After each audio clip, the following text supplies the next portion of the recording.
hoy contamos con la presencia de la doctora Sharon Grados, quien es abogada experta en contratación pública y privada, Derecho de la Construcción y en mecanismos de resolución de controversias. Es abogada por la Universidad Federico Villarreal, cuenta con estudios de maestría en Derecho Civil y Comercial en la Universidad Mayor de San Marcos y posgrados en contrataciones con el Estado, concesiones, contratos APP, gerencia de proyectos, contratos FIDIC, arbitraje y dispute BOA, con experiencia en asesoría contractual, en gestión de reclamaciones y en prevención y resolución de controversias para diferentes proyectos de construcción, infraestructura y servicios públicos.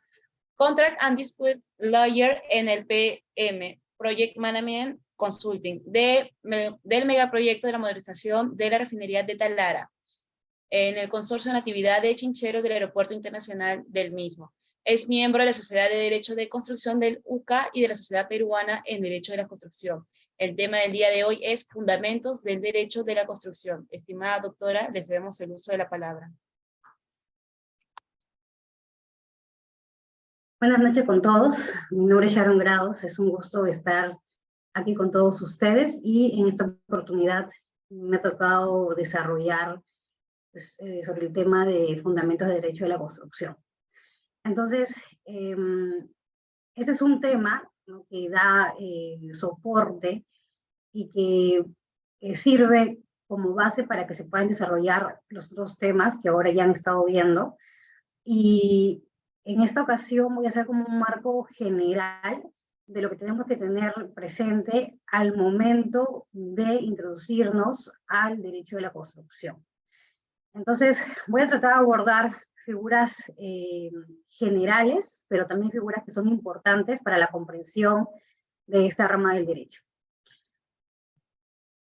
Entonces voy a compartir mis diapositivas para comenzar con la explicación.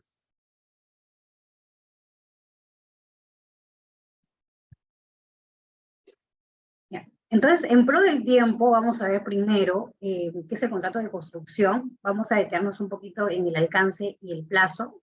Luego vamos a hablar de la autonomía privada y finalmente de la buena fe. Entonces, vamos a entrar a lo que es el contrato de construcción, ¿no? Entonces, primero, para entender qué es el contrato de construcción, quiero detenerme aquí y hacer énfasis, ¿no?, de cuál es la importancia de saber y conocer las reglas del derecho contractual, es decir, de por qué es importante conocer el Código Civil cuando estamos en la industria de la construcción, específicamente en el derecho de la construcción.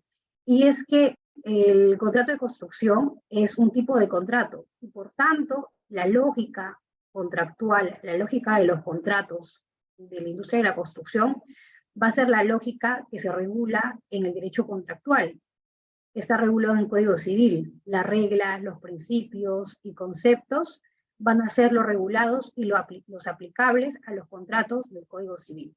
Entonces, por tanto, cuando empezamos a ver y cuando nos introducimos en esta materia, es necesario que primero tengamos muy en claro cómo funciona el derecho civil, cuál es la lógica, conocer el derecho contractual, cuáles son las reglas, los principios y conceptos aplicables a los contratos, porque estos van a ser aplicados a los contratos de la industria de la construcción.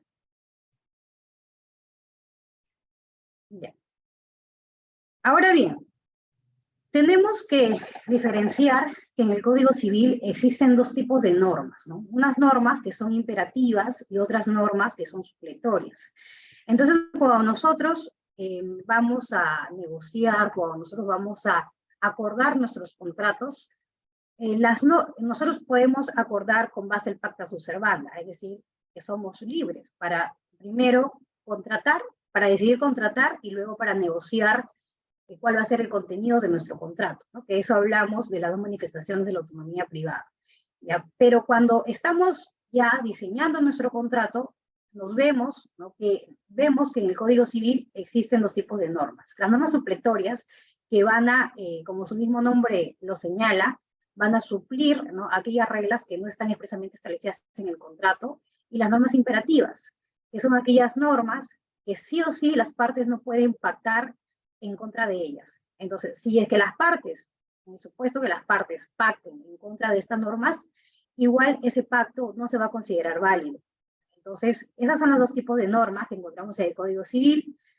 Y la primera, las normas imperativas están regulados en el artículo 1354 del Código Civil. Señala que las partes pueden determinar libremente el contenido del contrato. Las partes son libres de pactar cuál va a ser el contenido con base al pacta servanda. Y las reglas que se van a pactar en este contrato van a ser obligatorias para las partes. Sin embargo, el límite es que se tiene que respetar las normas de carácter imperativo, ¿no? Entonces, siempre que no sea contrario a norma legal de carácter imperativo. Y luego tenemos, como les había comentado, las normas supletorias, que está regulado en el Código Civil en el artículo 9, título preliminar. Señala que las disposiciones del Código Civil se aplican supletoriamente a las relaciones y situaciones jurídicas reguladas por otras leyes, siempre que no sean incompatibles con su naturaleza. ¿Y eso qué quiere decir? ¿No? Quiere decir que, por ejemplo, las normas del Código Civil se van a aplicar supletoriamente, ya hablando netamente de los contratos de construcción, a todo tipo de contrato de construcción. Por ejemplo, ¿no? Si nos encontramos en un contrato FIX, si nos encontramos en un contrato NEC, ¿no? Lo que estaba hablando Edgar, en el tema que había desarrollado anteriormente, ¿no? Cuando, por ejemplo, también estamos ante un contrato APP de asociaciones públicas privadas. En todo caso, también, cuando estamos hablando de la normativa de contrataciones con el Estado, en todo lo que no está regulado expresamente en las disposiciones contractuales de estos contratos, se va a aplicar supletoriamente las normas del Código Civil. Entonces, por eso es muy importante conocer el Código Civil. Y sobre todo conocer cuál es la filosofía y cuál es la lógica contractual que existe detrás de cada figura que se regula en el Código Civil respecto a contratos. Ahora bien, cuando nosotros estamos hablando ya de contratos de construcción, los contratos de construcción son contratos muy complejos. Y usualmente los contratos de construcción no son lineales, es decir, que no solamente se regula como un vínculo contractual entre cliente y contratista, entre el comité de propietario y contratista. No, sino que a su vez existen otras partes intervinientes, y estas otras partes intervinientes, pues todas subsisten independientemente, pero confluyen en el proyecto. Entonces, tenemos a una diversidad de contratos y estos contratos van a coexistir en el proyecto. Y por tanto, también es necesario saber lo que es el derecho contractual, ¿no? Por ejemplo, acá tenemos la relación entre cliente y contratista, que es la relación directa, y acá tenemos lo que es el típico contrato de construcción, pero también el contratista, a su vez, ¿no? Puede tener una relación con proveedores, una relación con sus subcontratistas, que van a decir los subcontratos, ¿no? El cliente, a su vez, puede tener una relación con los licenciantes, que son aquellos expertos técnicos, ¿no? Que van a alimentar al cliente de todo el expertise técnico de un cierto proyecto, ¿no? Cuando, por ejemplo, son trabajos licenciados, que necesita siempre tener como que el input técnico de esos especialistas, o también, por ejemplo, con los financistas, ¿no? Que siempre como que en un proyecto siempre hay financistas que van a, valga la redundancia, financiar la obra. Entonces, coexisten diversos tipos de contratos en un proyecto de construcción, y no se limita a estos, ¿no? Pero es para señalarles de que por qué también es tan importante conocer el derecho contractual, ¿no? Porque el derecho contractual se va a aplicar no solamente en la relación que se tiene el cliente con el contratista, sino a todos esos contratos que están inmersos en el proyecto de la construcción. Ahora bien, ¿no? Partimos ya, primero, vamos a partir de manera general, que es un contrato, ¿no? Para refrescarnos, ¿no? Yo sé que acá la mayoría son abogados, y sí estamos muy relacionados con este tema. Quizás hay algún ingeniero por aquí, pero para todos estar en la misma línea, vamos a ver primero qué es un contrato, ¿no? Entonces, que el contrato está regulado en el artículo 1351, y señala que el contrato es el acuerdo de dos o más partes para crear, regular, modificar o extinguir una relación jurídica patrimonial. Entonces, una vez que sabemos que es un contrato, ya pasamos a lo que un poquito como que más allá, ¿no? Y vemos acá dos tipos de contratos, ¿ya? Que uno es género-especie, ¿no? Digamos. Entonces, vamos a ver como que de más, como que a lo general, a lo específico, ¿no? Que es un contrato. Luego podemos hablar de los contratos de locación de servicios, ¿no? Que justamente el contrato de locación de servicios tiene una relación con el contrato de obra. ¿ya? Porque el contrato de locación de servicio es el género y el contrato de obra es la especie. Entonces, el contrato de locación de servicio regula, ¿no? Condiciones por las cuales un profesional va a prestar sus servicios, ¿no? Pero justamente el contrato de locación de servicios es un contrato inmediatamente de medios, ¿ya? Entonces son actividades en sí mismas, son servicios, tales por ejemplo, ¿no? La supervisión es un contrato de prestación de servicios, ¿ya? Entonces todo lo que tiene que ver propiamente con las actividades de medio, ¿ya? Es un contrato de locación de servicios. Ahora, el contrato de obra es una especie del contrato de locación de servicios.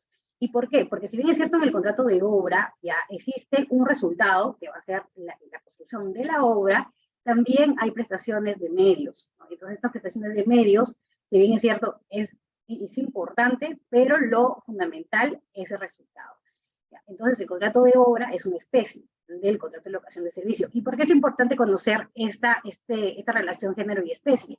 Porque al momento que nosotros, por ejemplo, ¿no? Vamos, quizás tenemos un contrato, tenemos reglas que están estipuladas en nuestro contrato, pero no vamos a encontrar porque no existe un contrato perfecto que va a regular todos los escenarios, todas las reglas, nos vamos a remitir supletoriamente ¿a quién? Al Código Civil.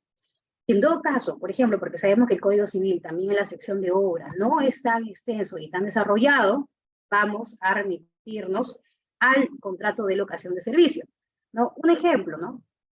Tenemos que en el artículo 1762 es aplicable ¿para qué? Para los contratos de locación de servicio. No está regulado justamente en el capítulo de contrato de obra, pero sí en el contrato de locación de servicio. ¿Y qué te dice básicamente? ¿No? Si la prestación de servicio implica la solución de asuntos profesionales o de problemas técnicos de especial, o de problemas técnicos de especial, el prestador de servicios no responde por los daños y perjuicios, sino en caso de dolo o culpa inexcusable. Entonces, eso, por ejemplo, aplicaría para un supervisor, ¿no? O también aplicaría para personas que justamente van a brindar sus servicios técnicos, por ejemplo, ¿no? Ahora que estamos hablando de los licenciantes. Los licenciantes son como especialistas técnicos, ¿no? Que van a brindar una asesoría especializada técnica. O por ejemplo, ¿no? Ahora que estamos hablando mucho de las PMOs, ¿no? Que son justamente el Project Management Office, que brinda asistencia técnica ¿a quién? A los clientes. Entonces, ellos, por ejemplo, se le va a aplicar esta norma, que es la norma del 1762, que corresponde y aplica para el contrato de locación de servicio, ¿ya? Pero también va a aplicar para justamente estos agentes, ¿no? Estos tipos de contratos de supervisión, este contrato de asistencia técnica, y también hasta propiamente si el contratista está ejecutando una actividad muy especializada. Entonces, esa es la importancia de conocer las normas que se aplica al contrato de obra, que no solamente son las que se limitan en el título y el capítulo del contrato de obra, sino que también son las que aplican al contrato de locación de servicio. Ahora sí, entramos a lo que es el contrato de obra, ¿no? El contrato de obra en sí.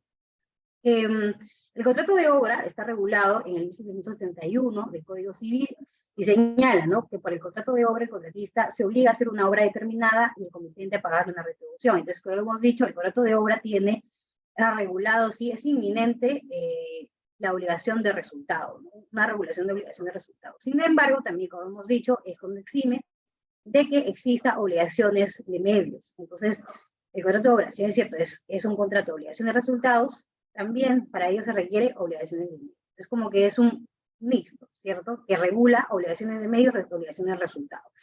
Y la obligación de resultado es justamente entregar la obra y por justamente hacer la obra, realizar la obra, el comitente le va a pagar una retribución. Ahora, ¿cuál es la relación? Miren que hemos visto, ¿no? El contrato primero de servicios, tenemos aquí, si pueden ver en flechita, el contrato de obra y luego al contrato de construcción. El contrato de obra no es igual al contrato de construcción, ¿ya? Porque como hemos visto, el contrato de obra en su regulación, en el artículo 1771, tiene, acá dice 1751, es un error tipográfico, 1771, ¿ya? Eso regula como que tiene un carácter muy general, vemos que es muy como que extenso. Entonces, El contrato de obra pues, puede abarcar muchas obligaciones de resultado, ¿no? Muchos contratos con obligaciones de resultado, como por ejemplo, ¿no? Una pintura podría ser, ¿no? Y eso está bien. Yo envíe a hacer un sastre, eso también podría entrar en obra. Entonces, de acuerdo al énfasis que se le da, si es que se le da un énfasis de prestación de obligación de resultado, podría ser un contrato de obra. Pero dentro del contrato de obra encontramos al especie, ¿ya? Que encontramos al contrato de construcción. Entonces, el contrato de construcción es una especie del contrato de obra. Entonces, aquí está la relación, ¿no? Contrato de prestación de servicio, luego el contrato de obra, y ya la especie del contrato de obra es el contrato de construcción. Entonces, el contrato de construcción tiene ciertos aspectos que hay que considerar. Ya, por ejemplo, ¿no? El contrato de construcción, ya cuando hablamos de un contrato de construcción, hablamos ya de una materia física, ¿no? De una materia física que hay que construir. Entonces, por ejemplo, ya estamos hablando del comitente, pero como el comitente como propietario, como dueño de la obra. Ya propiamente. O cuando hablamos, por ejemplo, del contratista, y estamos hablando del contratista, que tiene que entregar ese elemento constructivo, esa cierta construcción. Ya estamos hablando ya de entrega física de terreno, o estamos ya hablando de verificación, de recepción, de defectos constructivos propiamente. Estamos hablando también del carácter profesional del contratista, ya que es muy importante eso, y eso juega un rol muy importante en el momento de evaluar cuánto diligente ha sido el contratista, ¿no? Porque la diligencia, uno de los factores para evaluar la diligencia, ya, entre otros, es el carácter profesional, ¿no? El carácter profesional y la experiencia que tiene ese agente que puede dar de contratista. Entonces, ya tiene otros aspectos el contrato de construcción que se evalúa, ¿ya? Que se evalúa y que entra a tallar cuando hablamos de ya contrato propiamente de construcción, que es más específico a un contrato de obra, ¿no? Entonces, por ejemplo, acá una definición de contrato de construcción podría ser que es un contrato, ¿no? Para la construcción de un activo o conjunto de activos íntimamente relacionados entre sí o interdependientemente en términos de diseño, construcción y funcionalidad, ¿no? O bien en relación con su destino o utilización. Entonces ya estamos hablando ya aquí de un resultado, pero ese resultado tiene que ser un resultado ya específicamente constructivo, ¿no? Entonces, ya entramos a tallar ya más específicamente y ya no nos quedamos como que en el ámbito de la generalidad y de lo general, ¿no? Que es el contrato de construcción en el cual puede entrar a tallar cualquier tipo de obra, no solamente una obra de carácter constructivo, sino obra, por ejemplo, artística, ¿no? Entonces, es muy extenso, entonces, el contrato de obra. Pero el Código Civil, lo que nosotros tenemos en el Código Civil es regular el contrato de obra en su carácter extenso. Ahora, miren, nosotros si vemos, si observamos, porque ahora vamos a entrar, así como les decía, ¿no? De lo general a lo específico, tenemos dos artículos del Código Civil que son importantes para entender cómo está estructurado el contrato de obra, ¿no? Entonces, es el artículo 1771 y el artículo 1774. Estos dos artículos regulan la ecuación económica de la obra. Entonces, ¿qué es que el precio es igual a la obra y el plazo? ¿No? Porque hemos dicho que mediante el contrato de obra, el contratista se obliga a hacer una obra determinada, que es la obra, ¿no? Y el comitente a pagarle una retribución. Pero esa obra que va a ser una obra determinada tiene que ser ejecutada en un cierto plazo, ¿no? Y el plazo está regulado en 1774. ¿No? Hacer la obra en la forma y plazos convenidos en el contrato o en su defecto en el que se acostumbre. Entonces, esa obra que va a ser el alcance de la obra y el plazo va a tener como resultado pues, el precio. Es la ecuación económica de la obra que está regulada en 1771 y 1774. Ahora, si es que vamos y hablamos ya de temas técnicos y lo hacemos como que una comparación o tratamos de comparar, ¿ya? Y hablamos ya del PMI, por ejemplo, ¿no? El PMI, que es un estándar, ¿no? Que regula, pues, temas de gestión de proyectos. O entonces, por ejemplo, acá les presento lo que es el triángulo de la triple restricción, ¿no? Que vamos a comparar con lo que señala y esquemáticamente y gráficamente, como que es más, se puede entender, ¿no? Se puede entender de mejor manera. Entonces, el triángulo de la triple restricción, que está regulado por el PMI, de la PMP, señala lo mismo que te señala el artículo 1771 y 1774 del Código Civil, ¿no? Que señala que la obra es todo esto, ¿no? La obra tiene tres aspectos, que es el alcance, que justamente es la obra determinada, ¿no? Y ese alcance está también relacionado con el tiempo, porque la obra se tiene que hacer en un tiempo, ¿ya? O en caso, por ejemplo, y ahora vamos a ver el tema del plazo, ¿no? O en caso que, por ejemplo, no existe un plazo, su defecto, el que se acostumbre, ¿ya? Y ahí estamos hablando ya de otro tipo de figuras que ahora lo vamos a ver, y el costo, ¿no? A un costo determinado. Entonces, si alguno de los tres se mueve, ¿ya? Si, por ejemplo, el alcance varía, el tiempo y el costo también va a variar, ¿ya? Entonces, si es que el tiempo varía, si bien es cierto, el alcance puede ser el mismo, ¿ya? Pero el costo va a variar. Entonces, y sí, podría ser, ¿no? Que tengamos también el mismo tiempo, ¿ya? Pero podría ser que exista, pues, un mayor alcance, o podría ser, es más, podría ser que exista un impacto en costo, ¿ya? Por aquí. Entonces, aquí el alcance se va a mover, ¿ya? Entonces también. Entonces, si es que uno de los tres se mueve, o los tres pueden modificarse, o uno de ellos varía. Entonces, están como que íntimamente relacionados.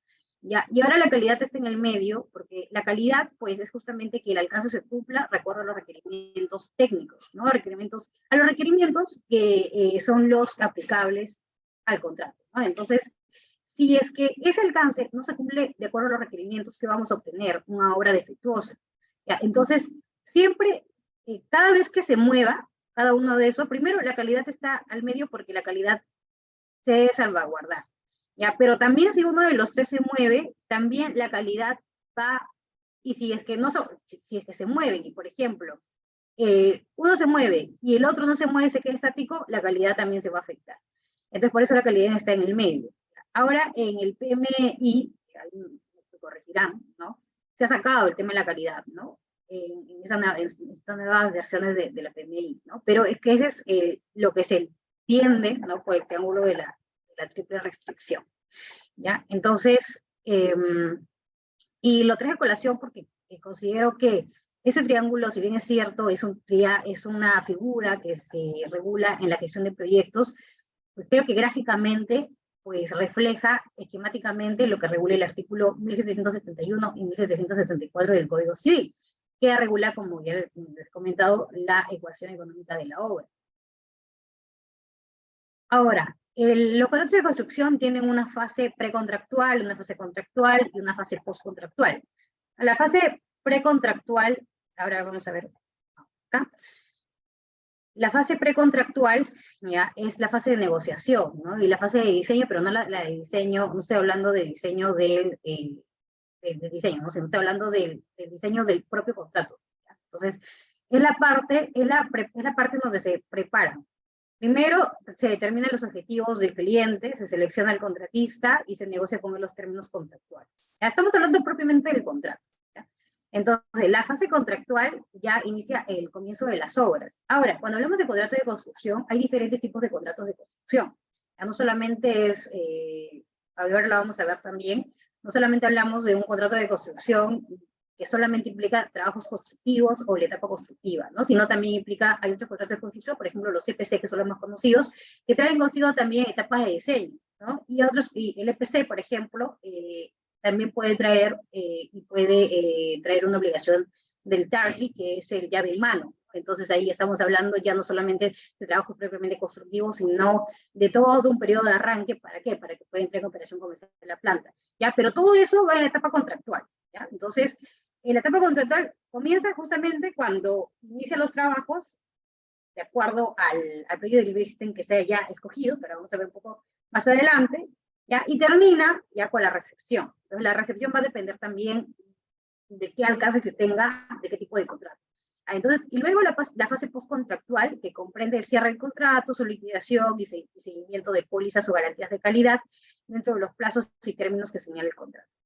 Ahí es más, en esa etapa postcontractual está la etapa de los vicios ocultos, a lo que llamamos, ¿no? Entonces ahora también vamos a ver esto, ¿no? Pero la etapa postcontractual es una etapa de remediación propiamente, claro, si bien es cierto, hay una liquidación. Ahora, vamos a ver, ¿no? Si entramos a una obra pública, lo que es la obra pública termina con la liquidación. Nos entramos, por ejemplo, también a un contrato estándar, ¿no? Y entramos a un contrato FI, el contrato termina con ¿qué? Termina con la emisión de certificado de rendimiento, de cumplimiento, ¿no? Y para ello tiene que haber la liquidación. Entonces va a depender mucho, por eso les digo, de qué obligaciones se tengan dentro del contrato, y ya cuando ya se terminen todas esas obligaciones, entonces ya se da la etapa, se cierra la etapa contractual y empieza la etapa postcontractual, que propiamente la etapa postcontractual es la etapa de vicios ocultos o defectos. Y ya cuando ya la obra entra en operación. Entonces yo les decía, ¿no?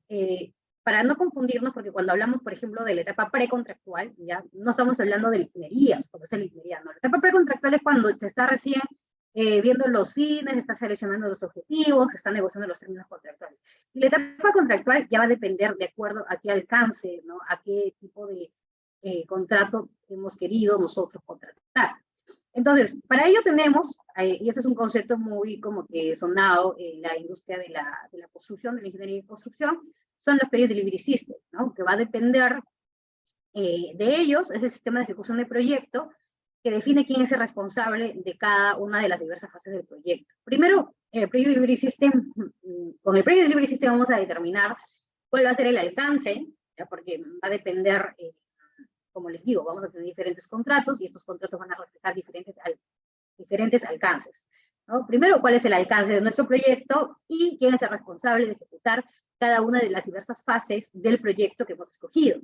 Y establece la naturaleza, tiempo y responsabilidad de los límites del alcance del trabajo, relacionado con las diversas transiciones y transferencias para cada una de esas fases del proyecto. Entonces, cuando, por ejemplo, ¿no? Ahora ya estamos como un poquito, ya vamos introduciéndonos un poco más. Nos vemos que tenemos un alcance, que es propiamente el tradicional, y es el contrato de construcción. Cuando, por ejemplo, nosotros hablamos de contrato de construcción, hablamos de un contrato en donde se construye, ¿cierto? Es lo primero que se nos ocurre. Entonces, eso es lo que regula el Project Delivery System tradicional, es decir, el Design Bid Build, ¿no? Que es el diseño de oferta y construcción, en donde el cliente establece contratos separados, primero un contrato para el diseño, ¿ya? Va a ser el proyectista el que ejecute, el que realice el diseño, y la construcción del proyecto va a ser para el contratista. Y ese contrato de construcción va a ser el que el cliente va a tener con el contratista para que construya ese alcance determinado, ya con un diseño que ha sido realizado por el proyectista, ¿no? Entonces, el propietario contrata a un equipo de profesionales de diseño para diseñar el proyecto, y ya entrega, primero licita, porque es el BID, licita, ¿no? Escoge a su contratista, y bueno, ya le entrega el diseño, y con ese diseño el contratista construye. Entonces, ese es el método tradicional, el modelo tradicional, el Project Delivery System tradicional. Luego tenemos al Design and Build, que es el diseño de construcción, ¿no? Y ahí puede entrar dos tipos, ¿no? de Design and Build. Un Design and Build que, por ejemplo, no contemple el llave en mano, ¿no? Porque puede ser también que hay un Design and Build que no contemple llave en mano, y otro Design and Build que sí contemple llave en mano. Entonces, el llave en mano es propiamente cuando tienes que entregar en operación la planta, operación el proyecto. Entonces, depende de eso, va a tener, por ejemplo, otra etapa, que va a ser una etapa de arranque, que es una etapa también compleja y bastante larga, de acuerdo a la complejidad del proyecto. ¿Ya? Pero si estamos hablando de Design and Build, pues en Design and Build las responsabilidades de diseño y construcción se combinan en un contrato. Es decir, el contrato va a tener regulado alcance de diseño y construcción. Entonces, el propietario, o en este caso, pues estamos hablando de términos del Código Civil, el comitente o desarrollador del proyecto contrata a una sola entidad, es decir, quiere decir a una sola parte, que va a ser el contratista, ya, para diseñar y construir el proyecto, en lugar de un diseñador, ¿no? Entonces, el contratista va a tener el riesgo, la responsabilidad del alcance del diseño y también de construcción, ¿no? Y va a depender si es que también se agrega un alcance de llave en manos, y es que el contratista va a tener que realizar, pues, la puesta en marcha y prender y dejar en funcionamiento la planta, ¿no? Entonces, eso, por ejemplo, se puede podemos decir que con un contrato de PC, ya un contrato que regula el diseño y construcción, pues estamos en este Delivery System tradicional, de Delivery System Design and Build, ¿no? Cuando estamos en un contrato EPC. Y tenemos dos otros tipos de contratos de Project Delivery System, que es la gestión de la construcción a todo riesgo, ya que cuando estamos hablando de gestión de la construcción a todo riesgo, yo lo traigo a colación porque justamente estos son los Project Delivery System que nosotros encontramos, ¿ya? Pero cuando hablamos de contrato de construcción, ya el contrato de construcción no es igual a un contrato de gestión. En un contrato de gestión puede estar, sí, se le puede aplicar las reglas del contrato de prestación de servicio, pero no es un contrato de obra. Entonces, sin embargo, es un Project Delivery System, por eso lo he traído aquí. Entonces, hay un contrato de construcción a todo riesgo, entonces el propietario contrata al gerente de construcción para que sea responsable directo y total de la construcción del proyecto. Entonces, este contrato de gestión de construcción a todo riesgo puede tener diferentes, se puede concretar en diferentes tipos de contratos, ¿ya? Entonces, esto realmente también es otro tipo de contrato, que no es un contrato de obra, es un contrato atípico, ¿ya? Y eso, pues, tiene para ser desarrollado en otra clase, ¿no? Pero, por ejemplo, un tipo de contrato de gestión de la construcción podemos encontrar los EPCMs, ¿no? Entonces, pero ese es otro tipo de contratos, ¿ya? Y el Project Delivery System de entrega integrada de proyecto, que es un sistema de entrega de proyectos alternativo que incorpora un alto grado de colaboración mediante un único contrato, ¿no? Que el diseñador, constructor y propietario firma. Entonces, ese es el contrato colaborativo. Los contratos colaborativos, ya, los modelos de contratos colaborativos, son los que reflejan, son los que regulan un Project Delivery System de entrega integrada de proyecto. O sea, solamente cuando hablamos de un Project Delivery System de entrega integrada de proyecto, realmente estamos hablando ahí de un contrato colaborativo. Entonces, hay diferentes tipos también de contratos que regulan estas entregas integradas de proyecto, por ejemplo, los contratos de alianza, que son los contratos más comunes, y los contratos que regulan este tipo de Project Delivery System. Entonces, esos son los cuatro Project Delivery System que se tiene. Ahora, ¿quién asume el riesgo de diseño? Bueno, este es otro tema que es muy debatido, ¿ya? Y implica mucho desarrollo, pero para centrarnos, ¿no?, en lo que es nuestro tema, es lo que es fundamentos. Por ejemplo, cuando tenemos un Project Delivery System en que ya el riesgo del diseño, pues, lo tiene el contratista, ya no estamos hablando ante una obra tradicional, sino ante una obra que implica riesgo de diseño. Entonces, por ejemplo, tenemos un PS tradicional, regula, ya hablando de estándares, y seguro eso lo he explicado ya Edgar, ¿ya? Por ejemplo, ¿no? Hablando de esto, por ejemplo, un FIDI rojo regula un PDS tradicional. El reglamento de la Ley de Riesgo del Estado tiene, es más, el reglamento de la Ley de Riesgo del Estado se enfoca más en regular un PDS tradicional, ¿ya? Y en casi todo, en todas sus disposiciones, regula un PDS tradicional. El Design and Build, por ejemplo, tenemos regulado en el amarillo y en el plata, en el FIDI amarillo y plata. En el NEC 4 SC, ¿no? Y el reglamento de la ley de contrataciones, pero solamente en unas disposiciones son mínimas a comparación de los PDS tradicionales, que está regulado y que tiene su regulación es extensa, y hay sobreregulación en esa parte, pero en lo que es, por ejemplo, diseño y construcción, solamente está regulado en el título 8, ¿ya? Y regula como que aspectos generales, ¿ya? Del design ambient, ¿no? Si es que hacemos como que un comparativo de todos estos documentos contractuales.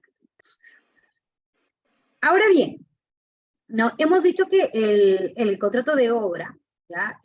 Tiene una ecuación económica, ¿no? Y el contrato de obra, pues, es el contrato por el cual el contratista se va a comprometer a realizar una obra determinada por un monto determinado, ¿no? Y en un plazo determinado. Entonces, sin embargo, ahora, como estamos en una clase de fundamentos, es necesario que ustedes puedan conocer, ya que el contrato de obra puede sufrir modificaciones. Entonces, estas modificaciones, cuando hablamos de modificaciones, sabemos, por ejemplo, que el contrato, pues, se puede modificar, ¿no? Pero estas modificaciones pueden ser muy amplias. O sea, podemos tener modificaciones que sean netamente de forma, que estamos hablando de modificaciones contractuales, pero ya cuando hablamos de modificaciones de alcance propiamente, ¿ya? O modificaciones de los elementos que son del contrato de obra, estamos ante un escenario de variaciones, ¿ya? Y las variaciones son negocios jurídicos que modifican contratos de construcción válidos y eficaces, que repercuten en una relación jurídica preexistente a la cual presupone. ¿Ya? Entonces, entre variación y modificación existe una relación de especie y género, es decir, la modificación es el género y la variación es la especie, ¿no? Porque podemos tener diferentes tipos de modificaciones y la variación es una especie de la modificación. Entonces, las variaciones son negocios jurídicos modificativos del contrato de construcción y alteran la línea base del alcance de los trabajos. Entonces, ¿y en qué se fundamentan, no, las variaciones? Entonces, su fundamento es que justamente se encuentra en el carácter evolutivo de los proyectos de obra, ¿no? Porque sabemos que los proyectos de obra pueden suceder, pues, situaciones imprevisibles, ¿ya? Y que no estamos libres, porque justamente la obra es muy compleja, existen diversas situaciones que se pueden presentar, no todo lo que se planea se cumple a pie de la letra, entonces justamente es el propio carácter evolutivo de los proyectos de obra en donde las variaciones se encuentran su fundamento. O porque, decir lo contrario, estaríamos negando lo que realmente sucede. No estaríamos describiendo la realidad. Entonces, proyectos así, los proyectos tienen un carácter evolutivo, los proyectos no son estáticos, los proyectos, pues, usualmente no se ejecuta lo que se planea, eso debe ser el escenario ideal, ¿ya? Pero a veces suceden muchos sucesos que no están previstos en el contrato, ¿no? Entonces, y justamente es ahí cuando suceden las variaciones.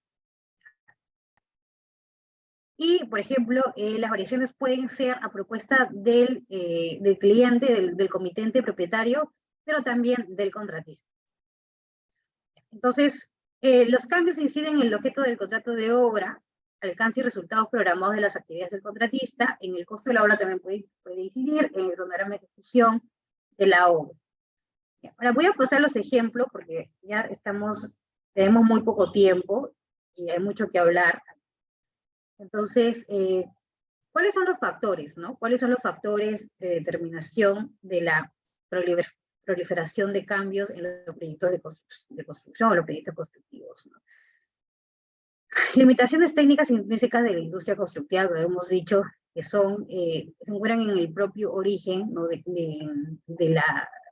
carácter evolutivo del proyecto de construcción, de la propia característica de la obra, que es bastante compleja y que no todo está regulado.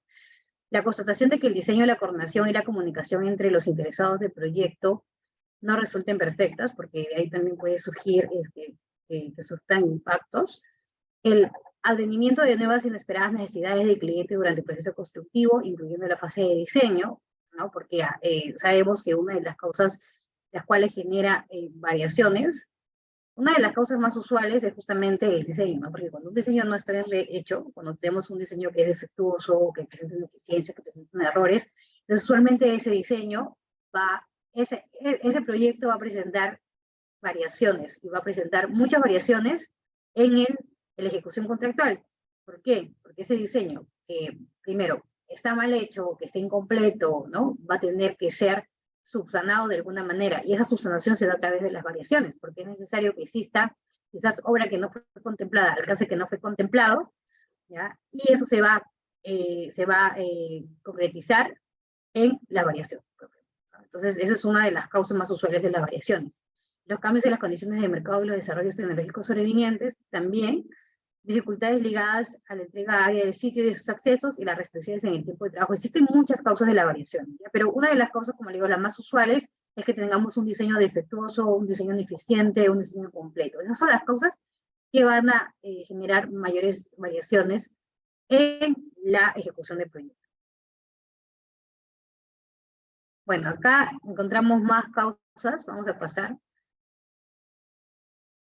Ya, entonces, por ejemplo, ¿no? Cuando nosotros vemos en el Código Civil, ya vamos a entrar ahorita al Código Civil, el Código Civil es como que muy escueto en regular lo que es las variaciones, pero ¿qué sucede, no? Y por eso también es bueno tener en cuenta y conocer las reglas del Código Civil.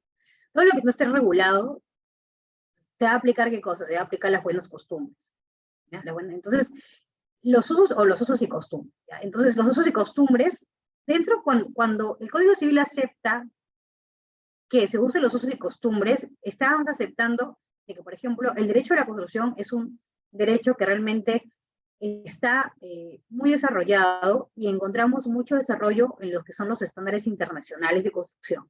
que regulan usualmente que regulan las buenas prácticas de ingeniería y construcción. Entonces, ¿qué permite el Código Civil? El Código Civil permite que ante situaciones que no están reguladas, por ejemplo, en el título, ¿no? O en el capítulo de obra en específico, entonces se aplique ¿qué cosa? Se apliquen los usos y las buenas costumbres. Entonces, y con los usos y las buenas costumbres podemos traer ya toda una serie de estándares que aplicar, por ejemplo, podemos traer todo lo que es estándares y todo lo que es buenas prácticas en la ingeniería y la construcción. Usualmente están regulados en los estándares. Entonces, ¿qué es lo que te dice las buenas costumbres, ¿no? Los usos y costumbres de la industria de la construcción? Es que para que se pueda aprobar una variación, para que una variación, pues, se ejecute o se dé lugar a una variación y a una compensación de esta, se debe seguir un procedimiento previamente establecido en el contrato. Entonces, cuando nosotros vamos, por ejemplo, a ver, ¿no? Ya, y seguro en el curso van a hablar ya sobre este tema, es que es necesario un procedimiento. ¿Un procedimiento qué? Un procedimiento que contemple una orden escrita de modificación. ¿Ya? Y esto, por ejemplo, porque quizás tenemos más relación y más familiaridad con la ley de contratación con el Estado, es que para que se implemente una variación, la variación puede ser, por ejemplo, si es que aplicamos la ley de contrataciones, podemos encontrar los adicionales y los deductivos, ya los deductivos vinculados. Entonces, esos son dos tipos de variaciones. Pero para que se pueda dar una variación, tiene que haber una aprobación de por medio. ¿Ya? No puede existir una variación unilateral. A menos, ¿ya? De que una variación es un acuerdo, hemos dicho. ¿Ya? Un acuerdo de modificar la obra, de modificar cierta parte de la obra. Entonces, para que haya un acuerdo, ¿qué debe haber? Debe haber un acuerdo de voluntades, debe haber declaración de voluntades, ¿no? Declaración de voluntad. Entonces, para ello tiene que haber un acuerdo de ambas partes. Entonces, por tanto, usualmente, ¿ya? Eso es lo que también recoge los contratos de construcción, que debe haber una aprobación para que se pueda ejecutar una variación. Ahora, ¿qué sucede? ¿No? Porque hemos visto qué pasa en la práctica. En la práctica que a veces por querer tener una buena reputación, porque querer quedar bien con el cliente, o porque el contratista que es muy proactivo, pues implementa variaciones y no espera esta aprobación. Entonces, ¿luego qué pasa? Luego pasa que existe una ejecución de un trabajo que no estaba contemplado en el caso original, pero como no fue aprobada, entonces pues, se considera como una variación. Y ahí es un problema recurrente. Entonces, eso puede ser pues, una liberalidad por parte del contratista, se puede calificar así, pero no va a constituir una variación. Es por eso hay que tener mucho cuidado, ¿no? Porque es necesario que exista una orden de modificación. Y esa orden de modificación, lo que te dice las buenas costumbres, es que tiene que tener todas las especificaciones y detalles de los trabajos. Primero, cuál va a ser el alcance que vas a ejecutar, ¿no? Y luego, por ejemplo, a cuánto equivale el precio y el plazo de ejecución de esos nuevos trabajos. Entonces, no puede ser solamente, oye, ya te apruebo y ya tú ves, ¿no? O sea, te apruebo, pero ya, tiene que tener y tiene que contemplar esos detalles, tanto de plazo como de costo. Ahora, las causas de las variaciones pueden ser intrínsecas y extrínsecas, ¿ya? Cuando hablamos de intrínsecas es, por ejemplo, ¿no? Cuando estamos hablando de los defectos de la ingeniería, son intrínsecas porque son imputables a una de las partes. Es propio, por ejemplo, si es que estamos ante un método tradicional, ese es un defecto de la ingeniería, ¿de quién va a ser la responsabilidad? Del cliente, por tanto el cliente va a tener que reconocer esa variación. Pero también puede ser extrínseca, es decir, que no puede venir, por ejemplo, no puede venir ninguna de las partes, es un evento que sale fuera del control de las partes, externa a la voluntad de las partes, como por ejemplo un caso fuerte de fuerza mayor. Entonces, y ese caso fuerte de fuerza mayor puede ser que también genere variaciones. Ahora, el Código Civil regula, como yo les digo, ¿no? O sea, regula las variaciones, pero lo regula realmente de manera muy como que somera, ¿ya? Pero yo creo que sí, o sea, si bien es cierto, lo regula de manera puntual, ¿ya? Regula lo que es imprescindible, ni más ni menos. Entonces, quizás debe tener algunas cositas por ahí que agregarles, pero yo creo que con eso, y como las reglas son supletorias, la aplicación de estas reglas, entonces, por ejemplo, ¿no? Todo este procedimiento de qué es lo que debe contener pues una orden de modificación o una orden de cambio, en este caso, por ejemplo, la ley de contratación es una adicional propiamente, qué es lo que debe tener la aprobación adicional, ¿no? Entonces, todo eso está regulado en los contratos, ¿no? Usualmente, está regulado en los contratos, está regulado en la normativa que se le va a aplicar, por ejemplo, en la normativa de obra pública. Y entonces el Código Civil solamente lo que regula son como que parámetros, ¿no? Entonces, por ejemplo, ¿no? En el artículo 1775 prohibición de introducir variaciones. Esto no quiere decir que esté prohibido introducir variaciones, sino que el contratista no puede introducir variaciones en las características convenidas de la obra sin la aprobación escrita del comité. Entonces, ¿qué le exige el contratista para que se pueda considerar una variación, para que pueda introducir una variación en la aprobación? Eso es lo que yo les decía, ¿no? Esto se puede considerar como una liberalidad, y sobre eso hay muchos casos. Entonces, hay que tener mucho cuidado. El artículo 1776, que es obra por ajuste alzado, entonces, en las obras de ajuste alzado, ¿no? A diferencia de lo que a veces tenemos preconcebido en muchos casos, es que no existe como variaciones, ¿no? La obra de ajuste alzado puede sufrir variaciones, ya, sin embargo, puede sufrir variaciones, porque a veces se tenía esta idea preconcebida que como es suma alzada, entonces ya, o sea, es estático, ¿no? Es fijo, a precio fijo. A precio fijo, claro, va a responder a un alcance determinado, pero si ese alcance determinado se modifica, el precio también se modifica. Hemos visto justamente la ecuación económica y también hemos visto el triángulo de la triple restricción y cómo funciona. Entonces, esto se aplica tanto para precios unitarios como para la suma alzada. Ahora, tienen diferentes matices, porque, por ejemplo, los mayores metrados para ajuste, para suma alzada, no se van a reconocer, pero para precios unitarios sí. Entonces, y también, ¿no? Al contrario, o sea, si es menos cantidad, pues en suma alzada, pues no se la va a poder descontar tampoco. En cambio, en precio unitario sí. Entonces, porque va a depender de lo que realmente se va a ejecutar. Entonces, esas son las comparaciones, pero eso no quiere decir que una obra por ajuste alzado no pueda sufrir variaciones. Ahora, ajuste alzado sí puede sufrir variaciones. ¿Ya? Entonces, y luego el artículo, bueno, aquí he traído a colación el artículo 34, que es de la ley de contrataciones, que también regula lo que son las modificaciones del contrato. Acá están todos los artículos de la ley de contrataciones. Vamos a pasar ya al plazo porque ya estamos.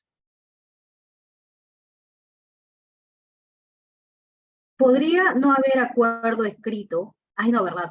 Creo que las preguntas están al último. Pero ya lo leí. Y entenderse la aprobación de la aceptación de una oferta. Cuando hablamos de variaciones, entiendo que por ahí va tu pregunta, ¿no? Sí, o sea, sabemos que a ver, si es que el contrato te estipula que exista una formalidad debida, entonces tiene que seguir esa formalidad. ¿Ya? Si no, ese negocio, pues no surte efecto. Es así. ¿Ya? Pero ahora vamos a suponer que no existe esa formalidad debida. Entonces, pero sí tiene que haber una aprobación, porque el Código Civil que te establece que tiene que haber una aprobación. ¿Ya? Y además, como es un acuerdo, tiene que haber una declaración, una manifestación de voluntad. ¿Ah? Tiene que haber un acuerdo. Ahora, no, el acuerdo no necesariamente tiene que ser escrito. Sabemos que el acuerdo puede ser verbal, puede ser escrito. ¿Ya? Entonces, y supongamos que en el caso que no tengamos una formalidad establecida, ¿ya? Porque en el caso que haya formalidad, sabemos que tiene que ser la formalidad. Que no haya formalidad establecida.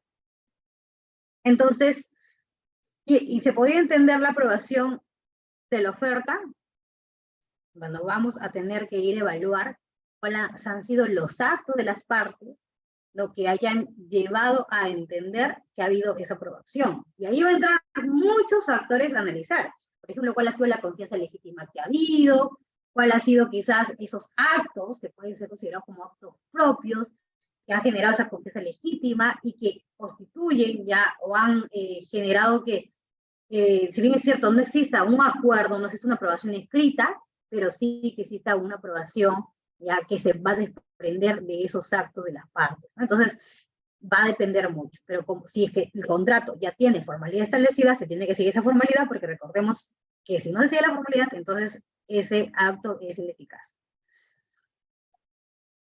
Ya, entonces, vamos a entrar a hablar un rato del plazo, no sé, ya creo que ya pasó mi tiempo, pero, a ver, yo creo que esto es algo esencial, ¿no? Yo no sé si van a tener una clase de plazo, pero acá estoy tocando como que los componentes esenciales del contrato de obra. Y hemos tocado ya lo que es alcance, y las variaciones tienen es un desarrollo, que por ejemplo, lo que señala su compañero es uno de los casos que pasa usualmente, que a veces no hay una aprobación como que escrita, pero sí de los actos propios se puede pues llegar a desprender que existe una actitud y ha habido una confianza legítima de las partes, por lo cual sí se entiende como aprobada esa variación. ¿ya? Entonces hay que ver caso por caso, de acuerdo a cuántos actos repetitivos ha habido, entonces es analizar el caso detalladamente, ¿no?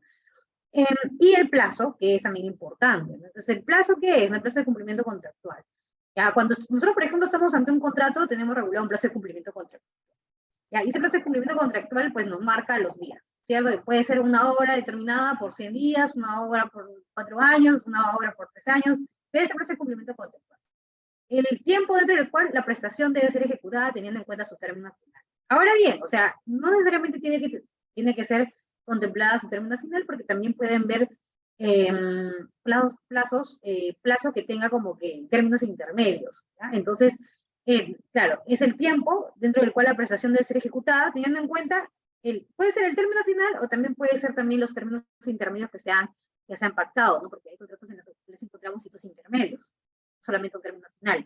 Entonces, también puede ser pactado teniendo en cuenta el cumplimiento de hitos, eso es lo que les señalaba. Y los contratos en general encuentran su importancia en la realización del interés del acreedor en un momento determinado. O sea, ¿por qué esto es importante? No que existe este plazo. Porque justamente el acreedor, que en este caso va a ser el contratante, va a ser el comitente, ya tiene interés en que su obra se ejecute en un momento determinado. Entonces, y por eso que existe plazo, ¿no? En el interés del acreedor que su obra se realice y se ejecute en un momento determinado. Ya, el plazo de cumplimiento contractual es diferente al plazo razonable o tenor large. Hemos visto, ¿no? El artículo 1774 que dice, ¿no? Que la obra debe ser ejecutada, ¿en qué? En el plazo determinado, en su defecto, en lo que señala las buenas costumbres, ¿no? Los usos y las buenas costumbres. Entonces, eso hay que, cuando, por ejemplo, nosotros hacemos mención, o en su defecto, en lo que se acostumbre, es el TAN slash, ¿ya? Es decir, en que no existe plazo de cumplimiento contractual. No existe una fecha determinada, ¿ya? Y queda abierto el plazo. ¿Y el plazo queda abierto en dónde? ¿En qué? ¿En qué parámetro? En el que se acostumbra. Entonces ahí estamos hablando de un escenario de TAN slash. Entonces ese es un escenario que sí, a veces se presenta cuando nos quedamos sin plazo de cumplimiento contractual, y es un escenario bastante complejo y que es muy interesante, ¿no? Para ser estudiado. Entonces, tipos de plazo de cumplimiento contractual: existe un plazo accidental y un plazo esencial. Este es nuestro triángulo de la triple restricción, ¿ya? ¿Y por qué, no? O sea, la importancia del cumplimiento, del plazo de cumplimiento contractual. ¿Por qué es tan importante? Yo les decía, ¿no? Primero porque está marcado, ¿ya?, el interés del acreedor en que su obra se culmine en un momento oportuno, ¿no? O sea, no se puede dejar como que abierto el plazo. Entonces, el comitente o al propietario le interesa que su plazo culmine, que finalice correctamente, pero que finalice oportunamente. Entonces, ese es el interés del comitente. Pero también es interés, ya, del contratista, ya, que culmine el contrato, o sea, que culmine la obra. ¿Para qué? Para que reciba sus pagos, para que reciba las ganancias, sus ganancias totales. Entonces, el plazo de cumplimiento contractual es interés de ambas partes, tanto del comitente como del contratista. Ya, y las partes programan sus obligaciones de acuerdo al plazo acordado, ¿no? Porque de acuerdo al plazo acordado, nosotros vemos que tenemos un cronograma, ¿no? Y el cronograma se va a detallar cuáles van a ser las actividades que se tienen que seguir y cuáles son los recursos que se van a emplear para que exista toda una planificación para que se pueda entregar la obra en ese plazo que se ha pactado. Si el plazo sufre alguna modificación, provoca perjuicio para las partes. O puede ser también cuando, por ejemplo, un plazo se termina anticipadamente. Cuando se está terminando anticipadamente también puede generar perjuicio para la parte, porque quizás el comitente, imaginemos, el comitente, quizás pensarán, ¿no? Uy, pero que termine antes es mejor. No, pero el comitente ha planificado que él va a estar listo también para que pueda recibir la obra, recepcionar la obra en un cierto momento. Que lo entregues antes, quizás ese momento no está preparado para recibirte, y eso le va a generar perjuicios a él, porque va a tener que mover su personal. Imaginemos, ¿no? Que esa obra necesita una capacitación de por medio, ¿ya? Y todavía no ha acabado de capacitar a su personal, y no está listo todavía para que entre a operar la planta. Entonces, que me haga una terminación anticipada no va a ser beneficioso para mí, va a ser perjudicial. Hay casos en que no, hay casos en que es mejor que termine antes, ¿no? Pero hay casos en que realmente también es perjudicial que termine antes. Y si que termina después, estamos ante el típico supuesto de los retrasos, los atrasos, ¿no? Y eso conlleva a penalidades, eso conlleva a que más allá que te apliquen penalidades, que no tengan las obras, ¿no? Que tú te has proyectado para que puedas alcanzar quizás una utilidad específica en un cierto tiempo, o quizás puedas ya obtener productos de ese cierto proyecto, de esta planta, o que puedas ya tener ganancias y no vas a poder, aparte de los atrasos. Entonces, es importantísimo. Ahora, el plazo de cumplimiento contractual puede ser accidental o puede ser esencial. Ya cuando hablamos que es accidental, es que la prestación tiene utilidad en sí misma, es decir, quiere decir eso. Quiere decir que la obra como tal, o sea, la construcción como tal, imaginemos un hospital. Ya la construcción del hospital como tal tiene utilidad en sí misma. O sea, que no lo culmine en un término, ¿ya? No quiere decir que le quite la utilidad a ese hospital, porque ese hospital cuando va a terminarse, a pesar de que esté retrasado, va a ser útil. ¿Ya? Eso es lo que quiere decir. Entonces, el plazo usualmente es accidental porque la prestación tiene la utilidad en sí misma. Y el término no constituye un elemento que determine modo típico y esencial la prestación. Es decir, imaginemos que el plazo no se cumple. Eso no quiere decir que el contrato sea inválido. El contrato es válido porque todavía sus elementos siguen vigentes, el contrato ha sido celebrado válidamente, no determina en modo típico y esencial la prestación, pero eso sí que quiere decir que no se le va a entregar en ese plazo y le va a generar perjuicios. Pero eso no quiere decir que eso invalide, ¿no? El contrato en sí. No quiere decir que le quite la validez. Entonces, y no quiere decir tampoco que la obra pierda su utilidad. Las consecuencias ya son las demoras inexcusables. ¿Qué son las demoras inexcusables? Hablando ya en términos jurídicos, son las demoras que son injustificables, que son las demoras imputables directamente al contratista. ¿Ya? Entonces, cuando son demoras que son por causas susceptibles al contratista o causas imputables al contratista, entonces esto nos da derecho a una ampliación de plazo. A eso se le tiene que penalizar. Entonces, no cabe reconocimiento de ampliación de plazo y las demás obligaciones continúan siendo vinculantes, ¿no? Y cuando ya estamos ya ante, ya, pero ¿qué pasa? No da derecho al contratista a suspender las obras. Nos da, imaginemos, ¿no? Que se acabe el plazo. Ya, se acabó el plazo. Y algunos como que tienen esa concepción errada, ¿no? Se acabó el plazo, se acabó mi obra. No. Una cosa es la prestación en sí misma, que es tu obra va a seguir vigente, tu obra va a seguir válida, pero se te acabó el plazo. Es decir, no tienes un plazo. ¿Ya? Pero todavía tu obra sigue vigente y sigue siendo válida. Pero ¿qué existe? ¿Qué te da derecho? Te da derecho a que le cobre la penalidad correspondiente. ¿Ya? Pero tiene que cumplir con sus obligaciones. Pero eso no quiere decir que tu obra no haya dejado de estar vigente, tu obra sigue vigente todavía.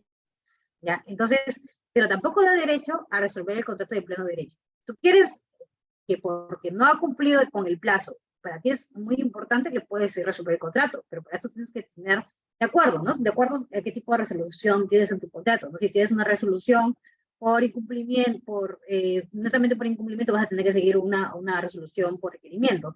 Si es una resolución y ese incumplimiento del plazo está dentro de una condición resolutoria, pues le puede resolver de pleno derecho, ¿no? De acuerdo, si es que solamente está con una condición resolutoria.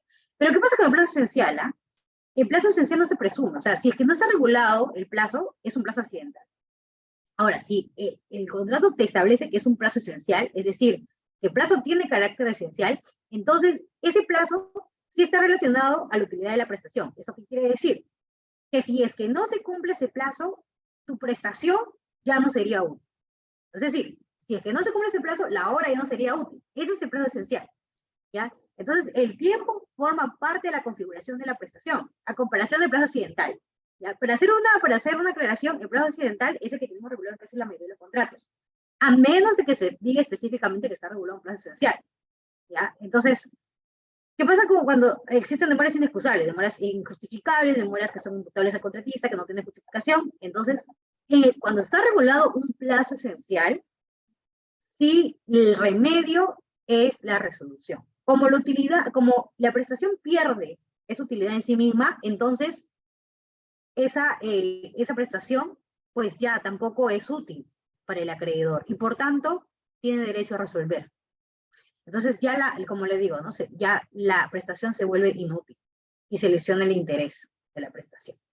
Entonces creo que ya me he pasado, miren, para terminar, porque ahí faltaba mucho por desarrollar, voy a irme ya directamente porque me interesa esto de acá, porque como estamos hablando de fundamentos, ¿qué sucede, no? Como yo les había comentado, existen dos tipos, existe la autonomía privada, y eso es muy importante tenerlo en cuenta, ya, porque como estamos hablando acá de fundamentos.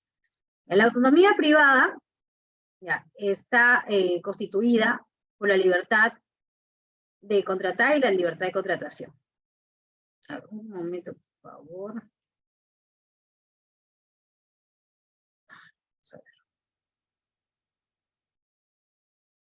Ya, la libertad de contratar y la libertad contractual. Pero primero vamos a ver qué es la autonomía privada. No es la libertad de contratación, las partes son libres para celebrar un contrato y para determinar su contenido. Eso te dicen los principios individuales. Entonces, es aquel poder privado y autónomo de reglamentación de los intereses destinados a producir efectos jurídicos. O sea, la autonomía privada está compuesta por dos tipos de libertad, ¿no? La libertad de contratar y la libertad contractual. Pero la libertad de contratar es que sí, es la decisión de las partes de contratar, la decisión de las partes de celebrar un contrato. Pues nadie nos puede obligar a contratar, a menos que quizás sea por violencia, ¿no? Pero ahí estaríamos también en una situación de vicios de la voluntad, ¿ya? Pero la libertad de contratar es la libertad que tienen las partes para contratar cierto, para contratar, sí, para negociar cierto contrato, ¿ya? O para suscribir cierto contrato. Y la libertad contractual es la libertad para regular el contenido de ese contrato, ¿no? Ya sea bien por las cláusulas que nosotros querramos que ese contrato, pues, sea regulado, ¿no? Entonces, la autonomía privada regula esos dos tipos de libertades. Ya, ahora, ¿qué sucede, no? Que la autonomía privada no es un poder absoluto, sino que es un poder parametrado. Entonces, por tanto, tiene límites externos. Los límites externos son las normas de orden público, que está regulado en el artículo 5, título preliminar, normas imperativas y buenas costumbres. Esos son los límites que tiene que cuando nosotros diseñamos un contrato, y ahora, esto se aplica para todo tipo de contrato, pero pues estamos hablando acá de contrato de construcción, aplica para el contrato de construcción. Cuando nosotros diseñamos los contratos, celebramos contratos, suscribimos contratos, es necesario que se tengan en cuenta estos tres límites, que es el orden público, normas imperativas y buenas costumbres. ¿Qué sucede en la realidad? Sucede que no se respetan estos límites externos. Entonces, ¿qué tenemos? Porque ¿con qué está sancionado? ¿Con qué está sancionado que se extralimite? O sea, que no se respeten estos límites, con la nulidad. Entonces, si es que no se respetan estos límites al momento de diseñar nuestros contratos, son nulos. Los pactos que nosotros formulamos serían nulos. Entonces, por eso es tan importante conocer, como les digo, la contratación, ¿ya? Cómo se rige, cuáles son los principios, ¿ya? De la contratación, porque si es que nosotros, si bien es cierto, sí tenemos esa libertad, ¿ya? Tanto la de contratar como la contractual, tenemos que saber, ¿ya? Qué es lo que no podemos pactar. Entonces, por ejemplo, ¿no? Acá, es nulo el acto jurídico contrario a las leyes que interesan el orden público o las buenas costumbres. Ya vemos el primer límite, que es el orden público o buenas costumbres, y la libertad de contractual, ¿no? Que siempre que no sea contrario a norma legal de carácter imperativo. Esto es muy importante, ¿no? Porque a veces como les digo, ¿no? Cuando diseñamos contratos, y ahora específicamente hablando de contratos de construcción, vemos todo tipo de cláusulas, ¿no? Como dice, el papel soporta todo. Pero claro, el papel soporta todo, pero siempre hay límites. Y uno de esos límites, por ejemplo, es la nulidad de pacto de exoneración y limitación a la responsabilidad. ¿No? Que si bien es cierto, no sé si ustedes han podido visualizar en sus contratos esas cláusulas de limitación de responsabilidad. Usualmente hay cláusulas de limitación de responsabilidad que no se respeta este artículo. ¿Y qué señala ese artículo? Es nula toda estipulación que excluye o limite la responsabilidad por dolo o culpa inexcusable del deudor o de los terceros de quien esté vale. También es nulo cualquier pacto de exoneración o de limitación de responsabilidad para los casos en que el deudor o dichos terceros violen obligaciones derivadas de normas de orden público. Entonces, en caso, por ejemplo, en estas cláusulas usuales de limitación de responsabilidad en los contratos de construcción, en que se limita la responsabilidad, tenemos, ¿ya? Del contratista a un porcentaje, ya, ese porcentaje puede exonerar responsabilidad, pero solamente por culpa leve. No puede, esa cláusula no se puede entender que exonera por dolo, culpa inexcusable. Porque si se entendería así, se estaría exonerando, se estaría liberando. En este caso, que estamos hablando de un ejemplo de cláusula de exoneración de responsabilidad del contratista, estaríamos liberando al contratista de una responsabilidad y ese pacto es nulo. Entonces, y ese tipo de cláusulas se ven en los contratos de construcción. Imaginemos otro tipo de cláusulas. Imaginemos que un contratista haya incurrido en penalidad. ¿Ya? Y entre los acuerdos que nosotros hacemos, ¿sabes qué? Queremos exonerarlo de responsabilidad. Vamos a poner, porque todo sucede. Ese acto de exonerar de esa penalidad es nula si es que ese incumplimiento ha sido por dolo, culpa inexcusable. Y hay otros casos que recaen en ese tipo de cláusulas, en ese tipo de pactos, y que se van a reflejar en cláusulas. Y eso va a ser nulo. Por ejemplo, esta ley, ¿no? Que es la ley número 28858, que son requisitos para el ejercicio profesional. ¿Qué te dice, no? Que no solamente tiene que, para que ejerza un profesional en labores propias de ingeniería, ¿qué tiene que ser? No solamente tiene que ser, tiene que haber sido titulado, sino que tiene que tener colegiatura, ¿no? Para que pueda ejercer estas labores de docencia de ingeniería. Esa es una ley de carácter imperativo. Entonces, ¿qué te está diciendo? ¿Cuáles son los límites de la autonomía privada? Que no se puede pactar en contra de normas de carácter imperativo. Entonces, si es que nosotros, por ejemplo, tenemos un pacto en el cual permite que ingenieros puedan ejercer estas labores sin tener la colegiatura, o por ejemplo, puedan firmar planos sin tener la colegiatura, ese pacto es nulo. Porque ese pacto, a pesar que esta ley, voy a ponerme a ver, a analizar si esta ley pues, es buena o mala, pero esta ley es de carácter imperativo. Entonces, si es que nosotros pactamos en contra de esta ley y permitimos a estos profesionales, que en este caso son ingenieros, a que puedan ejercer labores de ingeniería sin tener colegiatura, ese pacto sería nulo. ¿Ya? Y las consecuencias de este pacto no van a liberar, o sea, no van a liberar a estos ingenieros de las consecuencias legales, porque sabemos que el desconocimiento de la ley no exime de su cumplimiento. Entonces, por eso les digo, hay que conocer la normativa local, hay que conocer la normativa nacional, hay que conocer cuáles son las normativas de orden público, las normas de carácter imperativo. ¿No? Por ejemplo, también tenemos una norma de carácter imperativo respecto a la construcción. ¿No? Tenemos a la norma de los bienes ocultos, de los defectos por ruinas. Esta norma es de carácter imperativo. Entonces, que es el 1784, ¿no? Responsabilidad contradicta por destrucción, vicios o ruina. Esa, por ejemplo, esta norma de acá es de carácter imperativo. No se puede.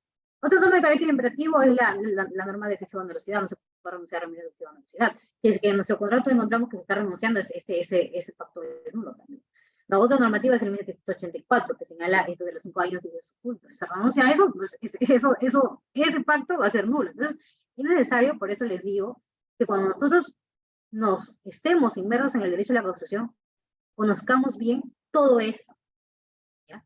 Porque sí o sí, las normas de carácter imperativo, de orden público y de buenas costumbres, no se pueden transgredir, no se puede pactar en contra. Lo otro quizás, ya, puede ser que sea de carácter supletorio, pero también es importante conocer, porque ante casos en que no esté regulado ciertas situaciones, se va a aplicar supletoriamente. Entonces, es muy importante conocer el Código Civil. ¿Ya? Y bueno, ya aquí me quedo porque ya me pasé de la hora. Les doy muchas gracias por la invitación. No sé si tendrá alguna pregunta, si no, aquí me quedo. Sí, muchas gracias, doctora, por su presentación. Estimados participantes, pueden hacer sus preguntas. Creo que aquí hay una que dice, ¿podría no haber acuerdo escrito y entenderse la aprobación de la aceptación de una oferta? Sí, yo le contesté ya, justo cuando estaba desarrollando la variación, sí, lo que les decía es que efectivamente va a depender, ¿no? Porque si bien es cierto, si hay una formalidad establecida en el contrato, si es necesario, el contrato te establece que existe una aprobación de por medio y que tiene que ser escrita, entonces sí tiene que cumplir con esa formalidad, si no, sería ineficaz. Entonces, tiene que sí o sí tiene que respetar la formalidad de la aprobación por escrito. En todo caso, si en el contrato no existe una formalidad de por medio, entonces se podría ver si es que ha existido pues esa aprobación, que no necesariamente tiene que ser escrita, sino también puede ser, sabemos que puede ser una aprobación tácita, o puede también ser una aprobación verbal, ¿no? Y para ello también tendríamos que ver si existen actos propios y si estos actos propios han generado una confianza legítima, ¿no? Que se puede entender que se ha aprobado esa cierta variación. Eso es lo que les comentaba. Entonces es necesario evaluar pues caso por caso, ¿no? Han levantado la mano, creo que quieren hacer una pregunta directa. A ver, ¿puedes hablar? Si no, para ver si te activo el Sí, sí micro. tengo habilitado el Ah, micro. ya, perfecto. Gracias.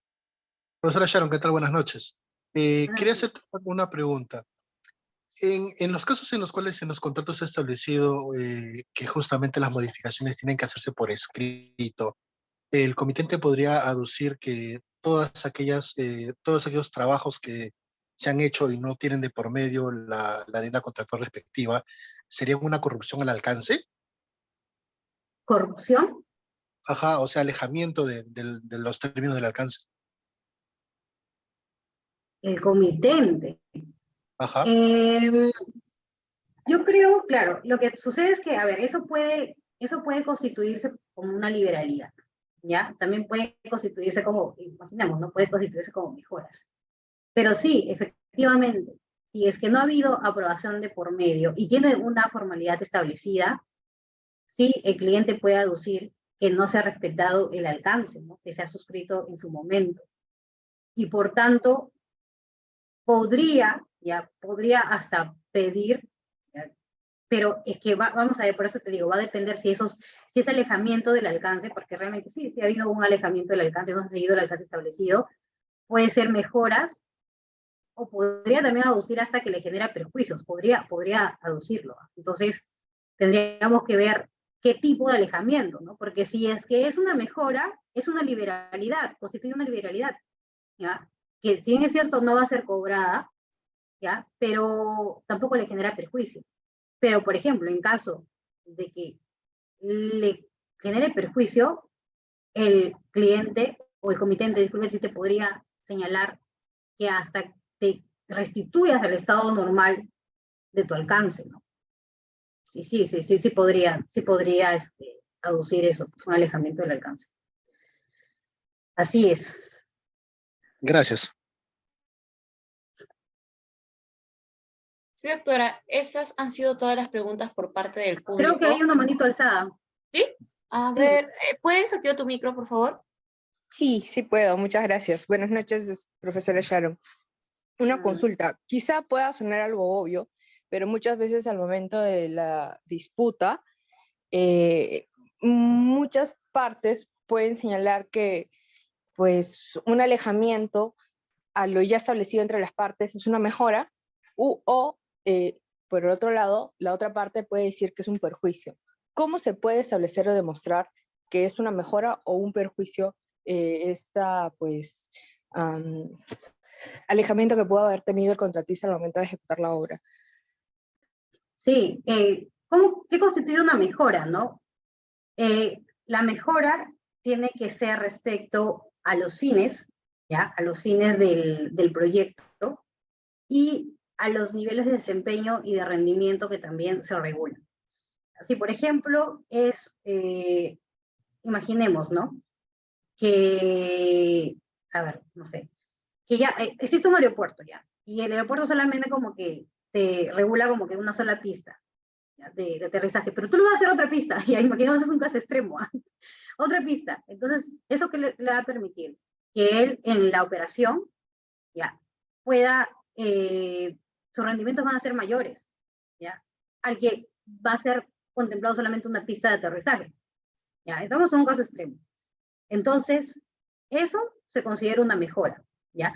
Ahora, la mejora puede ser evaluada de tres aspectos, ¿ya? Una mejora en tiempo, ya que, por ejemplo, cuando tú implementas ese alcance, ¿ya?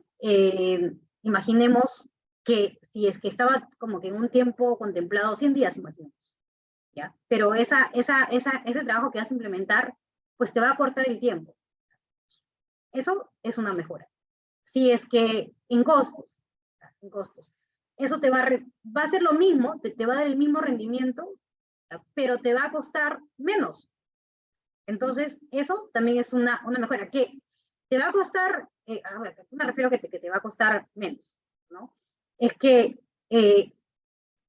en cuanto a los rendimientos, a ver, ya, entonces, y a los fines, ¿no? A los fines. Imaginemos que eso es lo que vas a hacer, por ejemplo, en este caso de las pistas de aterrizaje, te va a aumentar el rendimiento en tu operación, te va a aumentar el nivel de desempeño que tú tenías regulado en tu operación, y te va a regular, y te va a aumentar el fin, o sea, el fin para el que está contemplado tu proyecto, lo va a hacer más óptimo, lo va a optimizar. Entonces, eso también es una mejora. Entonces, la mejora se puede evaluar de 3 aspectos. Una mejora puede ser en tiempo, una mejora en costos, pero la mejora en costos, para que no quede duda de lo que quiero decir, está muy relacionada a los fines, ¿ya? Que los fines, si es que mejora los fines, si mejora, y los fines con qué está relacionado, los fines está relacionado con la operación. ¿Y la operación con qué está relacionada? La operación está relacionada con los rendimientos, ¿ya? Y con la rentabilidad. Si mejora la rentabilidad y los rendimientos en la operación, por ende también va a mejorar los costos, ya que se van a obtener de ese proyecto. Entonces, los costos de rentabilidad estoy hablando del costo de rentabilidad. Entonces, en esos casos, podemos hablar que estamos frente a una mejora.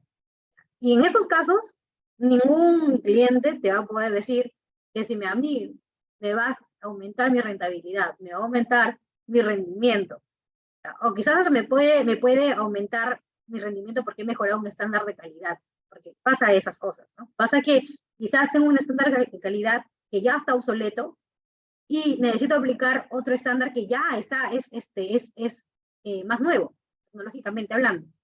Entonces, eso, a la larga, en mi operación, ¿qué va a hacer? Que tenga mejores rendimientos. ¿Por qué? Porque mi obra va a ser de mayor calidad, que era la que estaba establecida.